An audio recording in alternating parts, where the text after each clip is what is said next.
Assalamualaikum warahmatullahi wabarakatuh. Ya, ini adalah video pertama saya yang akan membahas seputar tes kompetensi bahasa Inggris, entah itu TOEFL, IELTS, atau IPT TOEFL. Nah, pada video pertama kali ini kita akan mencoba mengenal apa itu TOEFL ITP dan kenapa kita perlu TOEFL ITP tersebut. Ya, seperti yang sudah kita ketahui, TOEFL ITP itu mempunyai 3 komponen penting yang dites. Yang pertama adalah listening comprehensions, kemudian yang kedua adalah structure and written comprehensions.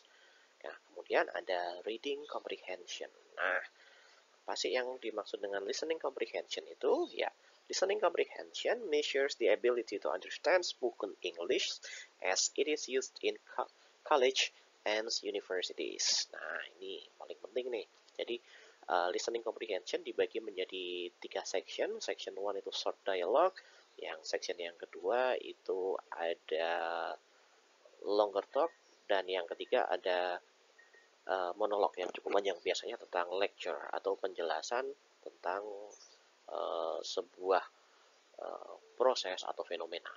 Nah, kemudian yang selanjutnya adalah structure and written expressions. Nah, structure and written expressions ini dibagi menjadi dua. Yang pertama, tentang structure, kita diminta untuk memilih jawaban mana yang betul. Dan written expressions kita diminta untuk menganalisa kata mana atau phrase mana atau clause mana yang salah.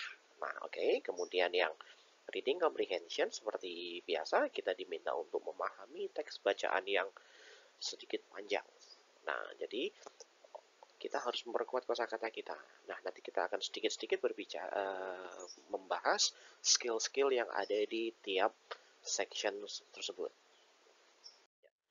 Sering muncul pertanyaan, berapa lama durasi yang kita butuhkan untuk mengikuti ujian TOEFL ITP? Ya, totalnya ada sekitar 115 menit.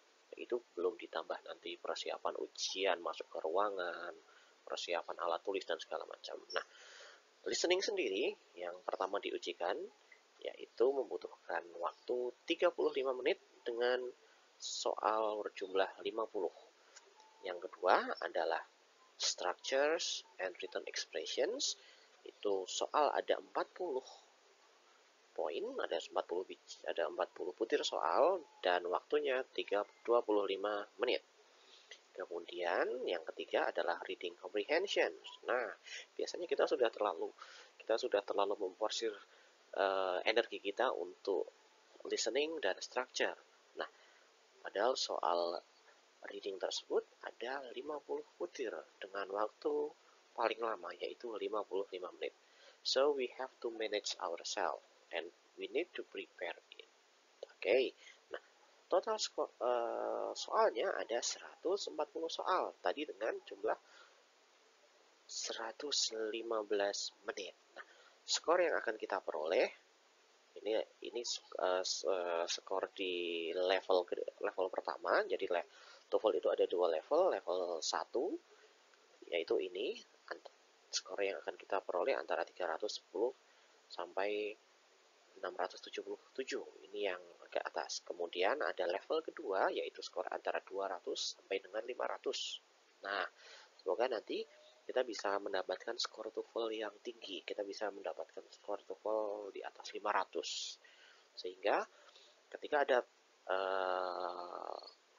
lowongan beasiswa atau kesempatan pertukaran pelajar, kita bisa mengikuti. Karena kita sudah memiliki TOEFL yang cukup tinggi, yaitu di atas 500. Oke.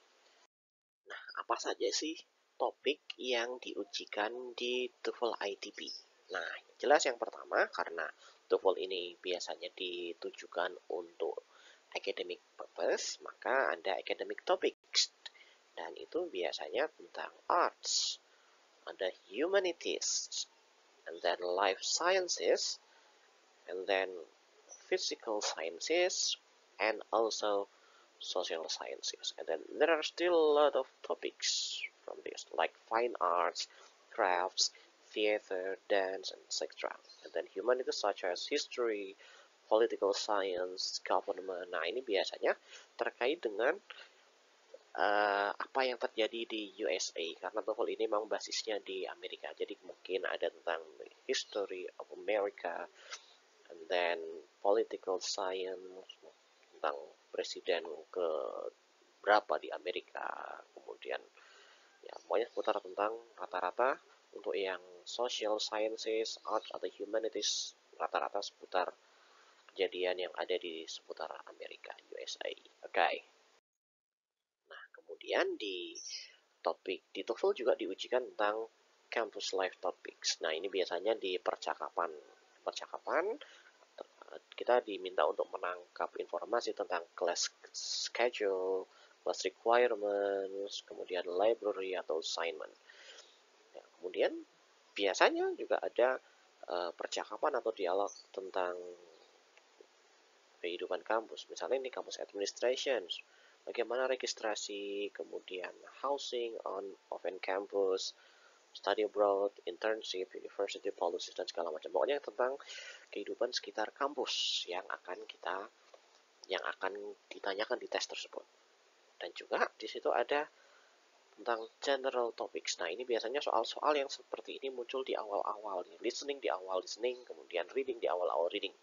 Jadi materi yang mempunyai tingkat kesulitan atau kompleksitas vocabulary yang paling rendah itu biasanya ditaruh di awal dulu. Nah, jadi itu kita tentang seputar tentang TOEFL ITP. Nah, semoga kita semua nanti bisa mengikuti dan pada akhirnya kita bisa mendapatkan skor yang tinggi di TOEFL ITP yang dapat kita gunakan untuk apply beasiswa, student exchange, atau kebutuhan-kebutuhan lain. Sekian video pembuka dari saya. Sampai ketemu di video pembahasan skill. Assalamualaikum warahmatullahi wabarakatuh.